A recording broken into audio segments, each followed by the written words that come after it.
Hello everybody, I hope you have a nice day and welcome to my Star Wars Outlaws quick review.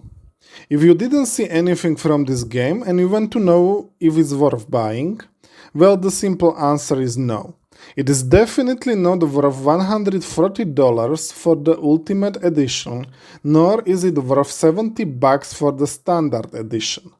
I personally would not even recommend playing this game if you already own the Ubisoft Plus subscription service, because simply, your time is better spent on any other game you like. But if you are really curious how soulless this game is, by all means, go and try it. Let's get to the review itself. If you are someone who enjoys beautifully looking games or someone who cannot play games which contain progressive political propaganda, then after 2 seconds you will realize that every character in this game is ugly. Of course, privilege of being ugly belongs to the characters that are included in the cutscenes. God protect you if you will stop for a moment to have a closer look at background characters. Ubisoft took extra care to make these extra hideous, just for us. I am not even pulling this out of my ass. Right now you are watching my own compilation of Outlaws women characters, so you can see I am not making things out. I did not find one, not even one, remotely attractive female character. Like, this is insanity. And if you want to see the whole compilation, you can find it on my channel. To get to my other point, this game is absolutely a piece of progressive woke propaganda. Like I said, there is not one attractive woman in this game. Your character is thin, ugly, androgynous girl boss that breaks my immersion every time she slightly touches an armored soldier with her small fist and knocks him out. She never piloted a ship, but she will manage to get to another planetary system anyway. And she survives a crash from hyperdrive. This is truly impressive. Like, what is the chance? 1 in bazillion. Of course, we are not even shown how she survived. She just woke up on the ship's floor. So I guess somehow she survived. I am telling you this so I can show you how big of Mary Sue our protagonist is. No, we're okay. We're okay.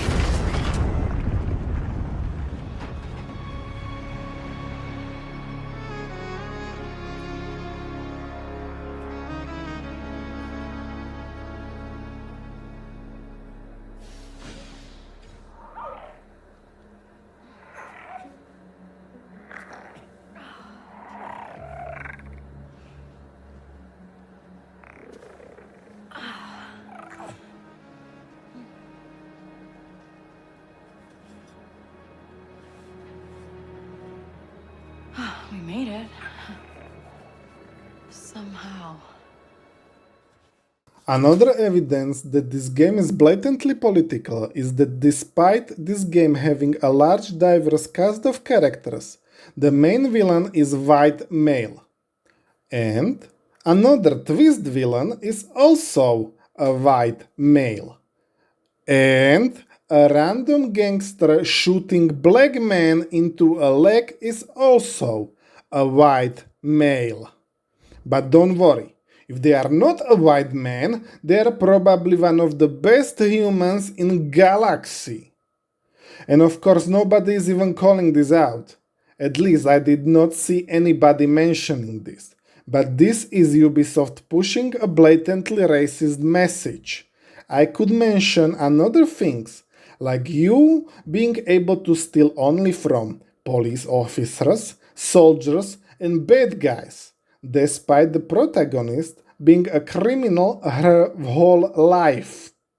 But I trust you get the point. Let's get to the gameplay. This game is very stealth-oriented, so be prepared, you will be sneaking a lot. In many missions, this game will not even give you a choice in how you want to approach a mission. You must sneak through the level and if you get detected, it is game over and quick return to the last checkpoint. When we are talking about stealth, I need to mention your pet companion Nix. You can give him orders and make him to attract enemy attention so you may sneak by. Or you may send him to make an explosive barrel explode and capture enemy attention that way.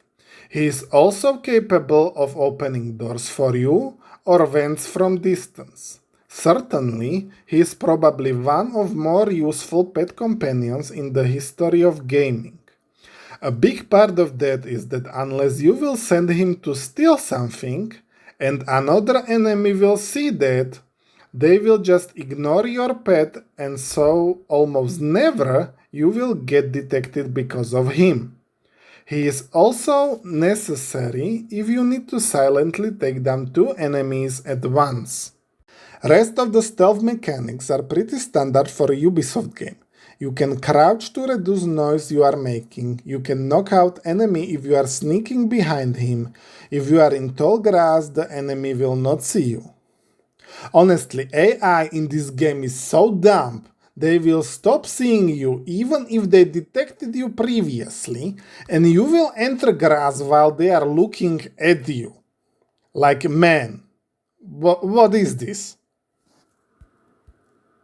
Let's just continue. You can whistle at them from grass so they come to you, so you may knock them down. And you can eliminate every single enemy in the enemy base just by luring them into a tall grass so you can safely knock them out. Sometimes, at some places, the game will allow you to hang off the ledge and hide from enemies that way. At some maps there are platforms you can make moving by pushing a button, and then you can sneak behind the moving platform to avoid enemy detection. So yeah, pretty standard Ubisoft stuff.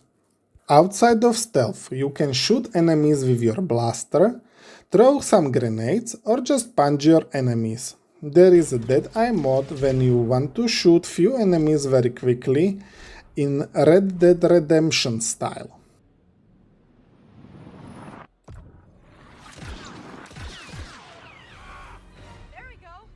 Your blaster also has few mods that can help you open door or traverse a map. For example, the first upgrade you will get adds electrical damage to your blaster, and you will be able to power up doors so you can open them up. Sometimes you can find stronger weapons, but they have limited ammunition, so they are all temporary. You actually cannot even take them down the ladder because our protagonist will drop them the second she touches a ladder. Honestly, shootouts in this game are not very fun, and I did prefer to sneak as much as possible. Even when stealth is nothing special, it is better than blaster fights. Especially when enemies manage to sound an alarm, and they will keep coming from doors that are meant only for spawning reinforcements. Now I want to mention how lockpicking and hacking works in this game. Lockpicking is just a rhythm game. Press button in the same time the lock will beep and the doors are unlocked. It is very easy, even when I saw some people struggle with it. And then hacking. Just choose symbols. If you chosen the correct symbol in a wrong order, it will turn yellow. If everything is correct, the symbols will turn blue. I almost forgot to mention the speeder and the ship combat. Speeder get lots of beef from people because you can control it with your mouse. If you do that, though, you will probably crash. Don't touch your mouse, use keys V, A, S, D, and it will drive just fine. And then there is a ship gameplay. Same like in Starfield. You will push spacebar and you get a cutscene of your ship flying into space. In space you can visit some stations, loot items from shipwrecks or from other places with loot, and sometimes you will fight a few fighters. Sometimes maybe a bigger ship, that's bigger challenge, and that's it. Honestly very underwhelming, boring and very disappointing. That's at least the game mechanics concerned. I will not be talking about the story, so I will not spoil anything. I will just say it was not very interesting. I was really not interested in what will happen next, and in the end I did not even finish this game. I didn't feel like playing this anymore. Quests in this game are usually like, "We don't have something, go there and bring it to me." So, usual fetch quest. But I noticed a pattern in the main storyline. Every quest goes like this. I need to get something, I get to the location and I will sneak. Usually I cannot be detected or I will go back to the checkpoint. I will finish the sneak section. I get the cutscene, maybe some choice I can do in the cutscene. Then enemies will detect me, directly in the cutscene or via scripted detection. I need to run away, talk to a guy that gave me the quest, and repeat. Both main and the side quest have this fake choice where you are choosing which criminal organization will like you and which will hate you. If they hate you, they will send hit squads at you. Honestly, these are so non-threatening, you can just make angry every single syndicate and be fine. If they like you, you get to walk free in their territory, and that can make some quests a little bit easier. So in the end, every quest feels really predictable. I did not feel like making these organizations happy is worth my time, and it got boring and repetitive very quickly. The game also feels really unpolished, what is unfortunately normal in new quadruple A game releases. So, in very first mission, you are supposed to steal money from the cops so you may use them to repair your broken lockpick. And of course, only way to steal in this game is to order your pet to do it. That's where first bugs attacked me. For some reason, I was unable to control my pet. Button that is supposed to control him did nothing and I was forced to reload to fix the issue. Nothing is wrong, I cannot activate the pet again. Why I can activate the pet?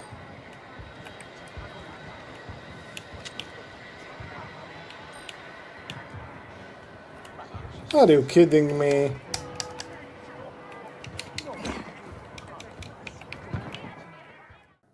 There was another pet bug in the same mission where my pet Nix decided he is busy.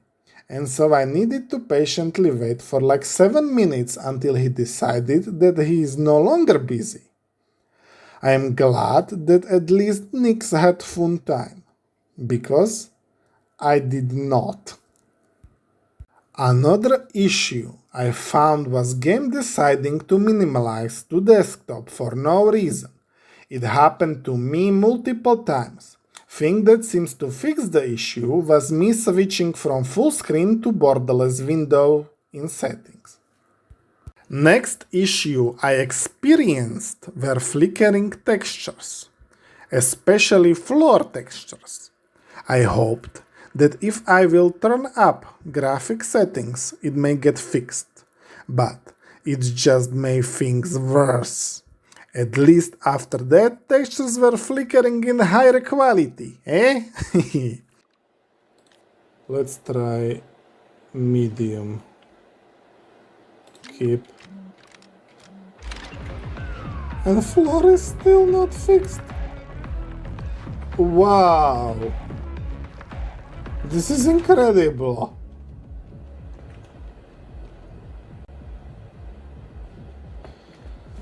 Well, let's continue, I guess. Then I punched Vault Guard and got teleported outside of a game map. I needed to reload to fix this issue. Luckily, no glitch I found managed to soft-log me, but I heard some players were forced to play from beginning because first day patch from Ubisoft destroyed all of their saves. I probably forgot some bugs that I found, but I think you get how buggy this game is.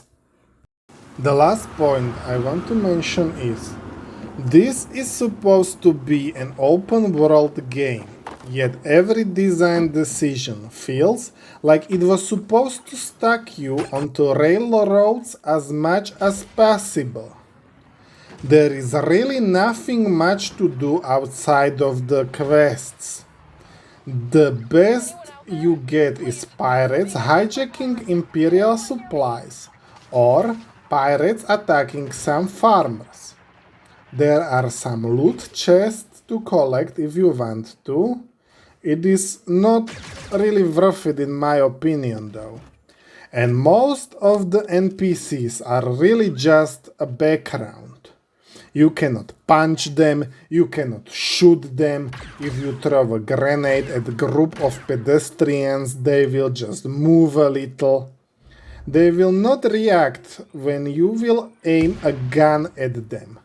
And this is not true just for human/alien NPCs. You are also unable to kill rats or most of the animals in the game. Not even grenade will kill them. The only exception are hostile animals. Like men. They really made sure you will not be able to interact with this open world. No fun allowed. No fun allowed in video games. Like whoever made this decision is mad.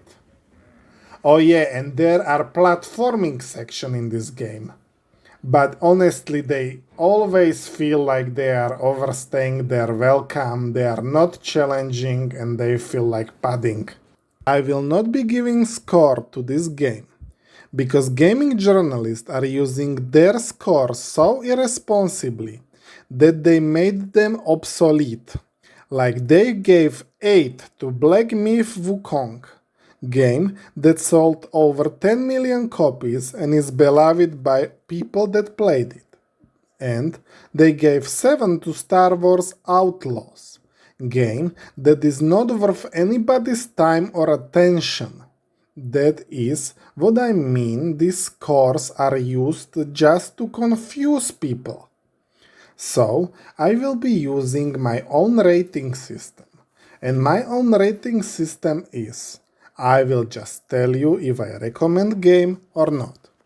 So, do I recommend Star Wars Outlaws? No, absolutely not. Do not buy this game, do not play this game. Spend your time and money on literally anything else.